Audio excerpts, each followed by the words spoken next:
Fernando Paulsen y nuestros panelistas e invitados son una combinación clave por la 92.9 FM. La clave me escucha. Y estamos en esta sección que presenta a personas que están candidateándose para la Convención Constitucional. Estamos hoy día con Alejandra Donoso, abogada, máster en Derechos Humanos, Estado de Derecho y Democracia con estudios en Ecología Social. Ella va como independiente por el Distrito 12. Hola Alejandra, ¿cómo estás?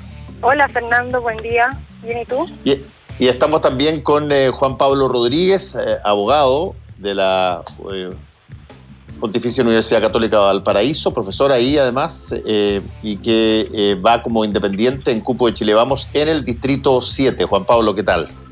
Hola Fernando, buenos días. Alejandra, ¿qué tal? Gracias por la invitación. Eso, partamos como lo hago siempre todas las mañanas por la presentación de su distrito. Presenta tu Distrito 12, Alejandra.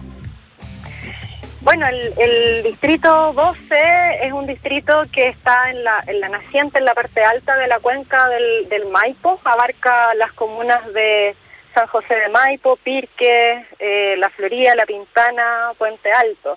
Es un lugar que abastece principalmente de agua potable a toda la región metropolitana. Es un lugar al que yo llegué defendiéndolo. Los bosques en La Florida está el último bosque urbano, que es el Panul, y bueno, el mega conflicto con Alto Maipo son los conflictos que me llevaron a acercarme a este lugar, a buscar defenderlo y bueno, a vivir acá y a intentar representarlo en la posibilidad de escribir una nueva constitución. El caso tuyo, Juan Pablo, con el Distrito 7. El Distrito 7, Fernando, es acá en la región de Valparaíso, desde Santo Domingo por el sur hasta Concón por el norte, en la parte costera, lo que se llama antes la Quinta Costa. Y también, así como Alejandra, yo mis 31 años de vida lo he hecho acá en la región de Valparaíso. Me ha tocado dirigir la Fundación Piensa, que es un centro de estudios que nos dedicamos a tratar de hacer propuestas de políticas públicas para construir un Chile más justo con sus regiones, pero también para que la región de Valparaíso sea el mejor lugar para vivir del país de un tiempo a esta parte y evidentemente que esta región, creemos nosotros, tiene un rol súper protagónico que jugar. En algún minuto todo en Chile nacía en Valparaíso, tú eres futbolero, Fernando, el Wander, el primer equipo de fútbol, la primera compañía de bomberos, el primer tendido eléctrico, la primera cámara de comercio, la primera escuela laica, la privada, un etcétera casi infinito y nada, yo creo que tengo las ganas, la convicción y la preparación como para tratar de representar bien a esta región por la que vengo trabajando desde hace 7 años en la Fundación Piensa. Bueno, en esta sección mucho de lo que trata, digamos, entendiendo que en media hora no va a poder ser posible definir todo lo que se quiere, es básicamente generar las ideas y sobre todo hacerse visible para iniciar por lo menos un reconocimiento que es vital en una elección. En una elección se pierde una cantidad enorme o se gasta una cantidad enorme de inversión, de dinero, de recursos, de caminata en darse a conocer y van a haber muchísimos candidatos. Desde ese punto de vista, ¿cómo es la situación? Tú eres independiente por el Distrito 12, Alejandra, y tienes que cumplir con los requerimientos de los independientes en términos de firmas y en términos de patrocinio. Mira, la verdad es que la cancha partió desigual y la idea es irla equiparando a medida que va pasando el tiempo. Los independientes, y las independientes corremos con desventaja y por eso yo creo que es una combinación súper virtuosa el que los partidos políticos estén abriendo sus cupos para integrar a independientes. Ahí estamos en conversaciones con el Frente Amplio del Pacto con Chile Digno para poder ocupar, utilizar virtuosamente uno de sus cupos en este distrito y así poder tener una candidatura competitiva, digamos, porque más allá de la campaña y de llegar a la convención, a la papeleta y a la convención constituyente, es importante que las ideas, que los temas que estamos representando estén allí establecidos, y eso también es súper importante dentro de la campaña y todo este tiempo que pasa de aquí a la próxima semana primero y de entonces a en febrero cuando sean las elecciones. Entonces, desde ese punto de vista, el trabajo que ya venimos realizando desde hace bastante tiempo en la protección del agua particularmente, de los ecosistemas y en definitiva de los y las habitantes del lugar que nos abastecemos de esa agua, que necesitamos esos ecosistemas para poder seguir viviendo armónicamente con el ecosistema, es lo que está al norte, ¿no? Sí, bueno, en el caso de ambos, digamos, Juan Pablo, en el caso de la región de Valparaíso, tú aquí en la zona cordillerana, Alejandra, están lo suficientemente cerca de Santiago como para preguntarles cómo ven una de los ítems que probablemente más fuerte ha salido en la conversación sobre lo que puede darse en esa convención constitucional, que tiene que ver con la descentralización, que tiene que ver con qué tanto sienten ustedes es necesario hacer cambios de fondo en la materia cómo se distribuye el poder desde el centro capitalino, básicamente todo el resto del país. ¿Qué consideran tanto tú, Juan Pablo, desde Valparaíso, como tú, Alejandra, en las zonas que no son necesariamente las más pudientes de la región metropolitana, en torno a este tema, el tema de qué tanto hay que generar un poder distribuido de otra forma en términos de la centralización? Sí, Alejandra, perdón, Juan Pablo, dale. ¿Yo? Sí. Dale. Efectivamente, yo creo que quizá uno de los principales anhelos que expresó la ciudadanía de un tiempo a esta parte, estos últimos años que han sido revueltos en nuestro país, tiene precisamente que ver con eso, ¿no? Con esta percepción y realidad. Los abogados decimos ahí, mira, estos son hechos públicos y notorios que no requieren pruebas. Que las decisiones más importantes de este país, la verdad, que se toman en 3, 4, 5 manzanas de Santiago, entre ex compañeros de las mismas universidades, de los mismos colegios, entre personas más o menos parecidas, que tienen apellidos parecidos, que hablan igual, y yo creo que lo que hay en Chile, en parte muy relevante para superar esta crisis económica, social, política que estamos viviendo, es mayor diversidad, ¿no? Es como tú bien dices, es tratar de avanzar en mayor desconcentración del poder. Al final del día, la cuestión constitucional o el debate constitucional es una pregunta, es una cuestión respecto a cómo distribuimos el poder. De eso se trata la Constitución, y por de pronto que el poder se puede distribuir de muy diversas maneras. Creemos nosotros que la discusión pública tiende a centrarse de una manera, o sea, la élite santiaguina, ¿no?, tiende a centrar la cuestión de la desconcentración del poder en la denominada desconcentración horizontal del poder, es decir, cómo distribuimos el poder entre el presidente, los tribunales, el Congreso, si cambiamos la forma de gobierno, si pasamos de un régimen presidencial a uno semipresidencial, que son discusiones legítimas, válidas, muy importantes, pero como que se nos olvida que hay otras formas de distribuir el poder, y una forma muy relevante de distribuir el poder es la distribución vertical del poder, es decir, la descentralización, es decir, cómo acercamos la toma de decisiones a las personas, porque en definitiva, si nosotros acercamos la toma de decisiones a las personas, vamos a tener dos efectos, ¿no? Por una parte, vamos a tomar mejores decisiones, porque si las decisiones, o quien toma la decisión está más cerca del problema, tiene mejores elementos para tomar mejores decisiones, y por otra parte, vamos a permitir que la ciudadanía se afecte, ¿no?, de mejor manera con la cuestión pública, se interese más en los temas públicos. Y en ese sentido, avanzar en descentralización es muy relevante, y en lo personal propongo fundamentalmente 3 cuestiones. En primer lugar, mantener el Estado unitario. Yo creo que Chile no debiese transitar hacia un Estado federal.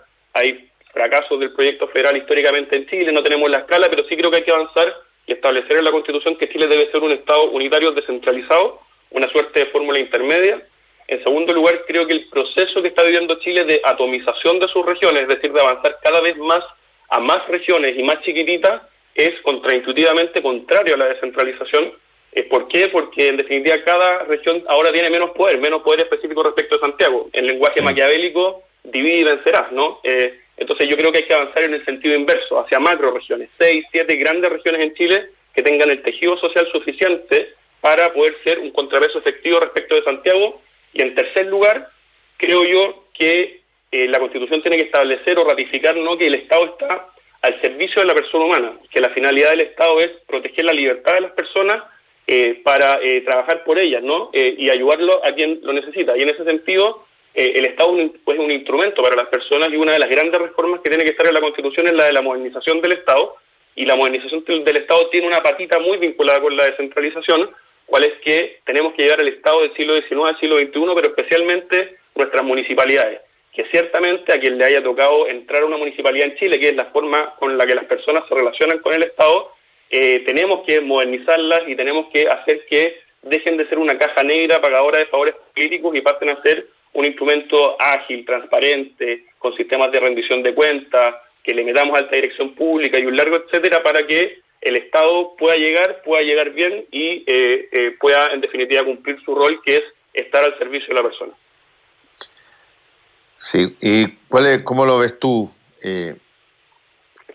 Es súper interesante tu pregunta, Fernando, porque es un poco una de las madres del cordero. Si está mal distribuido el poder en Chile, eso no es casual. Eso tiene que ver con que, y aquí yo concuerdo con Juan Pablo, han sido las élites quienes desde bastante tiempo han dibujado el país, se han reunido en sus centros de poder, han dictado leyes para su propio beneficio. La propia Constitución actualmente vigente es un ejemplo tristemente paradigmático de eso, pero eso no simplemente responde a la concentración del poder, sino que la concentración del poder tiene su relato en lo que se defiende, lo que se protege versus lo que se descuida.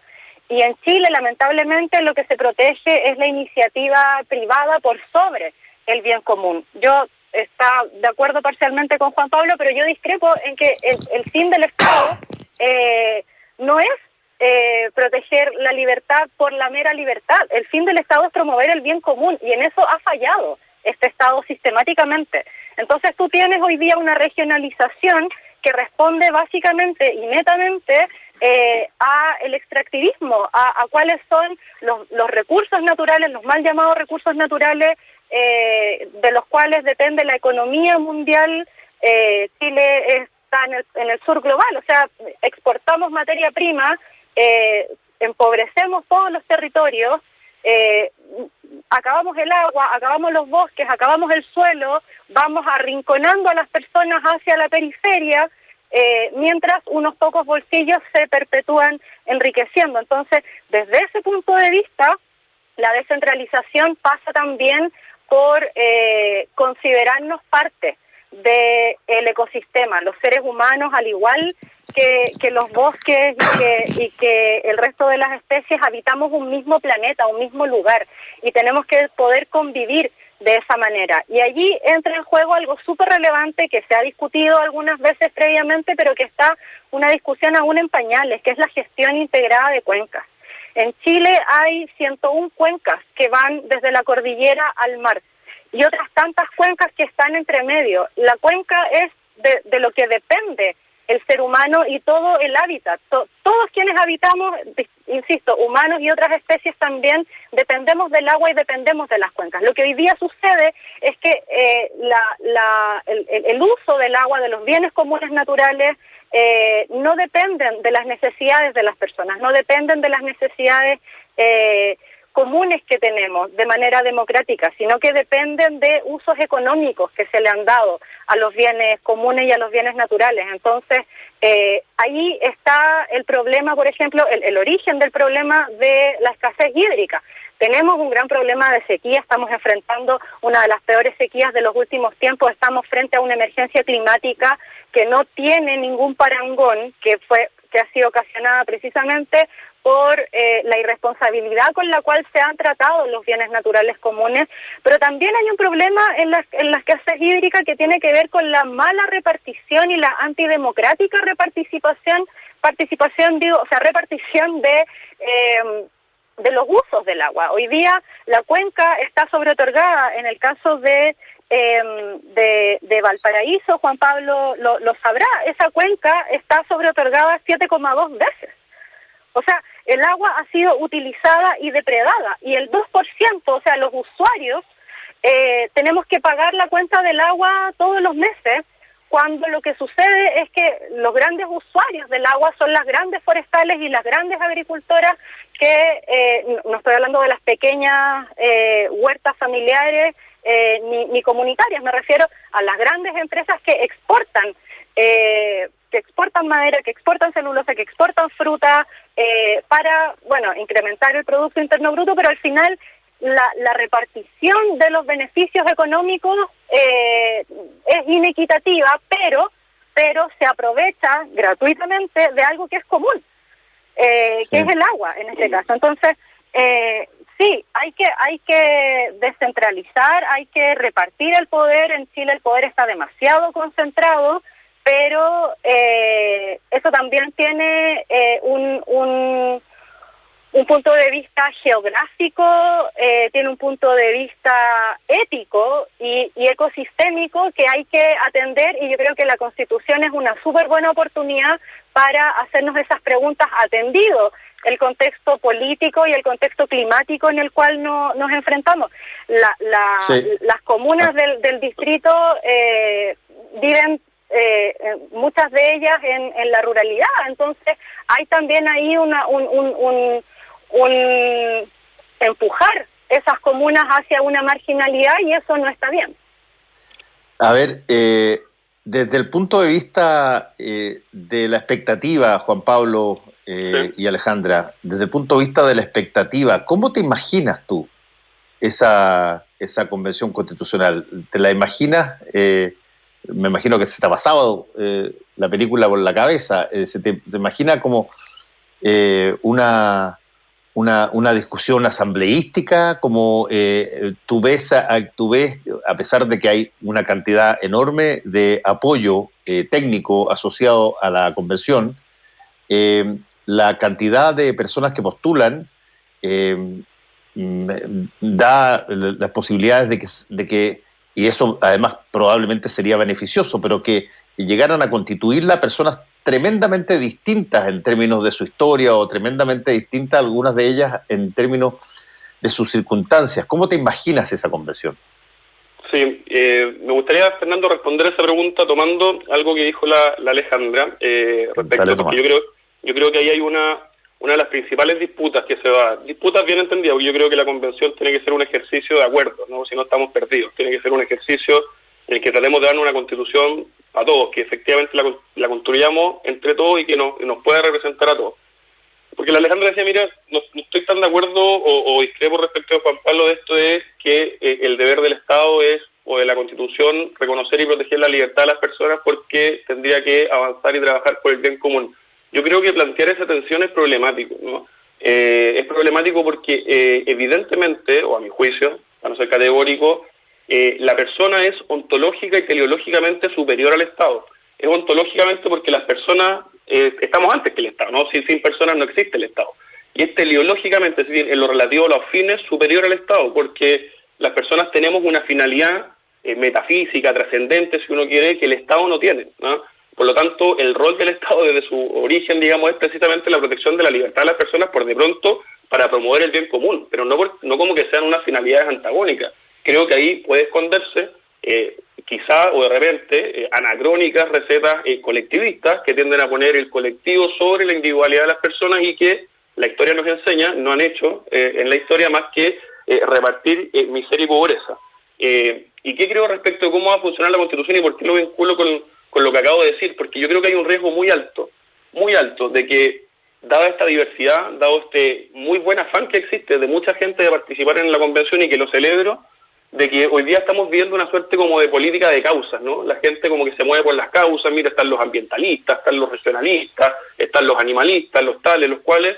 Entonces yo tengo mucho temor de que la convención se transforme en una suerte de cada grupito, cada lote va a ir buscando los 2/3, las firmas va a ir recorriendo para su causa y se despreocupa del resto. Si es que la convención se transforma en eso, yo creo que no vamos a tener nueva constitución, nos vamos a hacer un flaco favor, y la constitución va a terminar siendo un equeco inentendible, lo cual es grave, porque la constitución, además de ser un pacto social, es efectivamente un instrumento técnico que tiene que tener cierta coherencia. Yo creo que está el riesgo de, además, sobreconstitucionalizar todo, el afán de todas nuestras controversias que muy legítimamente tenemos en la sociedad, como por de pronto la tenemos con Alejandra, todo tratar de resolverlo en la Constitución, y llevar todo a la Constitución. ¿Cuál es el contra de eso, a mi juicio, Fernando? Que eso va a significar que se sustraiga del debate democrático hacia el futuro elementos muy relevantes. Oiga, si las controversias en la sociedad se solucionan a través de la deliberación democrática y la gente elige gobiernos, elige congresos, que irán definiendo según las circunstancias de cada momento y cada época cuáles son los distintos énfasis y cuáles son las políticas públicas que se van a empujar para avanzar en mejorar aquellos anhelos que la ciudadanía muy legítimamente tiene en materia ambiental, en materia de pensiones, en materia de salud, en materia de vivienda, en materia de seguridad. La Constitución no tiene no debe tener la pretensión de resolver todos nuestros problemas, porque por de pronto no nos vamos a poner de acuerdo, porque se necesitan los 2/3 y porque aquello sustrae del debate democrático y termina siendo una camisa de fuerza. Al final pareciera que algunos como que quieren una Constitución de revancha, ¿no? Ahora pongamos todo nuestro modelo en la Constitución. No, yo creo que la Constitución tiene que referirse a lo que se refiere a la Constitución, organizar el poder, ser un límite digamos, al Estado y aparte de la comunidad respecto de la defensa de nuestros derechos fundamentales, pero tiene que ser un marco, tiene que ser un diseño que oriente por de pronto al legislador, que oriente a los gobiernos, que nos permita restituir la paz social, que nos permita restituir la legitimidad en nuestras instituciones, en nuestras autoridades, en el sistema, pero para que la deliberación democrática se dé periódicamente a través de elecciones, ¿no? No me parece que haya que llevar todo a la Constitución. Creo que es un riesgo cierto por la política de causas que vivimos, por el afán de cada uno llevar sus propios temas a la Constitución, y creo que si partimos desde esa línea inicial, y mire, queremos llevar toda la Constitución, no vamos a tener nueva Constitución, no va a cumplir su rol la Constitución y va a terminar siendo un remedio peor que la enfermedad. Sí, ahí hay un punto en todo lo que ustedes como candidatos necesitan, y es una pregunta que se lo hago también a todos los candidatos, es ¿qué tanto invierten ustedes en dar a conocer sus ideas para ser elegidos y qué tanto invierten en darse a conocer ustedes mismos, digamos? Porque al final la gente va a votar por personas y va a votar con personas que de alguna manera tienen les dan cierta confianza de que pueden representarlo, pero para eso se necesita ser conocido y esa es una inversión nada despreciable en una elección de este tipo. Alejandra. Bueno, en mi caso, yo tengo un trabajo previo, yo llevo ya bastante tiempo haciendo el trabajo tanto de defensa de los bienes comunes y de la democracia y de los derechos humanos en los territorios, y eso trae como consecuencia inevitable que de alguna manera te hagas conocida. Eso es algo que existe y que por supuesto hay que continuar trabajando en eso. Ahora, para responder la pregunta anterior, precisamente por mi trabajo de litigante y de defensora, tengo súper claro cuál es el rol que cumple la Constitución. Y la Constitución es una carta, es la carta fundamental y es una carta de principios. Los principios son súper útiles a la hora de tomar decisiones. Entonces, en ese sentido, no es baladí, no es casual las palabras que queden allí escritas. Obviamente que no se malinterprete, la libertad es algo bueno. El tema es que en la actual Constitución se ha privilegiado la libertad por sobre el bien común. Entonces termina siendo una falacia esto de que vamos a proteger la libertad para promover el bien común, porque eso no ha ocurrido. En los últimos 30 años eso no ha ocurrido. La Constitución tiene un entramado, la actual Constitución tiene un entramado que le da un robustecimiento enorme al derecho de propiedad por sobre otros derechos, a la propiedad individual por sobre otros derechos. Entonces, allí es súper relevante el que tengamos la oportunidad de escribir una nueva Constitución, que es una oportunidad que nos dimos como ciudadanía. O sea, la gente salió a la calle en masa y desde allí surgió una nueva Constitución. Entonces, qué más bonito que la Constitución pueda ser plurinacional, pueda ser paritaria, pueda ser diversa y pueda dar cuenta de la diversidad de habitantes que somos en este país.